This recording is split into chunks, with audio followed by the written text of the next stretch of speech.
But I'm going to start the measuring right now. I'm going to go from the corner of the house.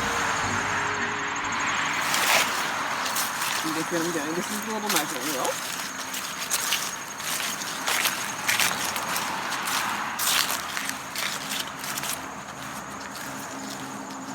Okay, so it looks like it is about 36 feet. 36 feet. Okay, so now let me see if I really want to do a square. So if I start at the edge of here, oops, let me zero this out. You do that by hitting this little button.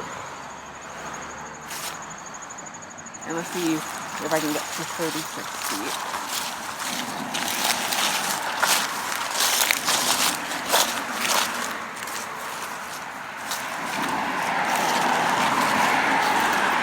Okay. Okay, so 36 feet is right here. And I have probably a good, take it all the way out.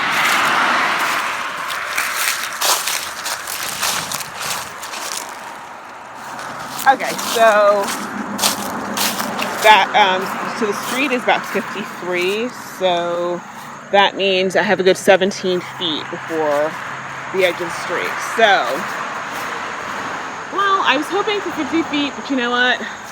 I should still be able to do something nice with 36, a 36 by 36 square. So I'll have to modify the plan, but we'll go. I'll show you guys how I do that.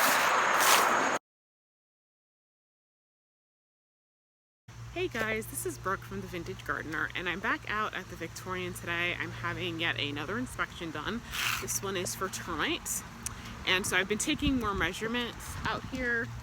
Proper measurements, because I kind of messed up the last time, but that's okay because it is what it is. So in the front yard, I went back and remeasured it because I remember that there were flower beds kind of around the perimeter of the house, plus there was a walkway, and so that kind of threw my measurements off because I think I said I had 35 feet. Well, 35 feet put me much further back from the road, but when I actually measured from the path that was there, 35 feet. It takes me closer to the road. It's not on the road, but it's fairly close. So I'm also considering doing a rectangular garden. So I took some measurements for that. So I measured from essentially like the edge of one of the walkways over to the side boundary, which appears to be 107 feet.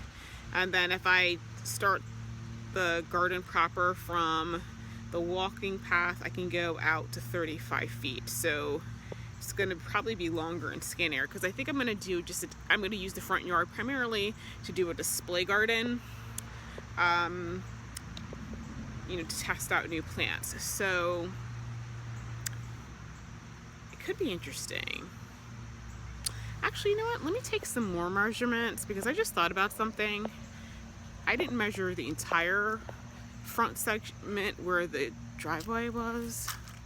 So, because if I'm going to do it, I might as well just do the entire thing really long. So, let me take measurements of that and I'll get back to you. Okay, so I just went and measured the final segment. So, I could make the front yard 119 feet by 35 feet, which is really a lot of growing space. So this ought to be interesting. That's a lot of plants. A lot of plants.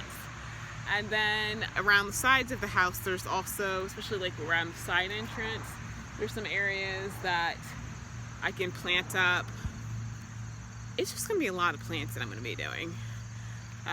Thankfully, the people who had it used to sell flowers, so I think that's why the beds around the side are so deep. And then I did the section I showed you last week that I'm planning on putting bulbs in. It's 12 by 20, so I've got my work cut out for me, people. Okay.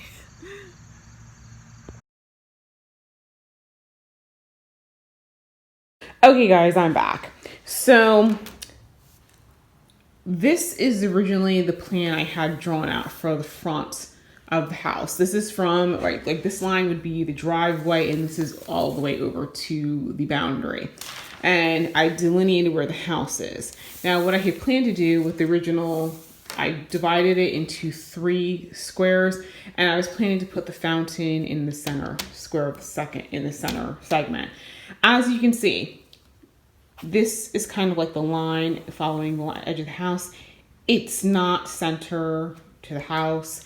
It's not even in this large segment over here, which is on the side of the house. It's not centered here. And so I just really don't like that. What I had planned to do was that I had drawn a number of square, like round and square designs. So it was like a square with some round stuff in there. So there's that one that's a scale down. Actually, it's like almost like a Celtic cross. This I can't do. It's just too big. This is supposed to be 100 by 100. There's some of my math. And let's see. This is one that would fit into that circle. It's a maze. It's kind of loosely based on a chartreuse circle. So it's a labyrinth. So you go like so. This is the center for meditation and the fountain, and then you exit. Right, so there's one way in, one way out. That's what a labyrinth is, as opposed to a maze. This one, I was making a little bit smaller. I'm not really sure why.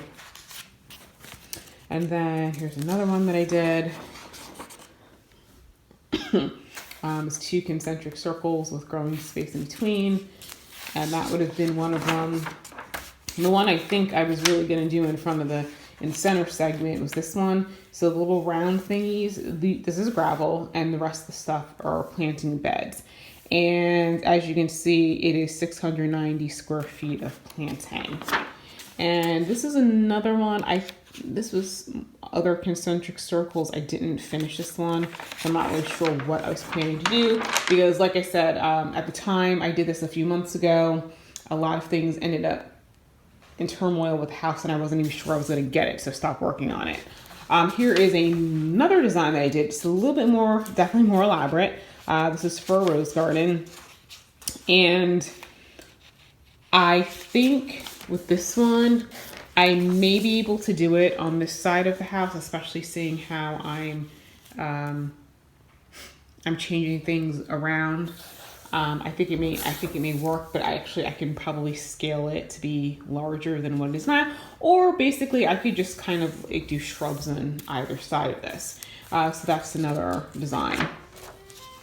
So I have some pages left to go, but that's it. So the next video I will be showing you probably the seeds that I'm ordering, and then we will go into the first garden I'm actually going to do for next year. So thank you for watching, and I'll see you in the next video.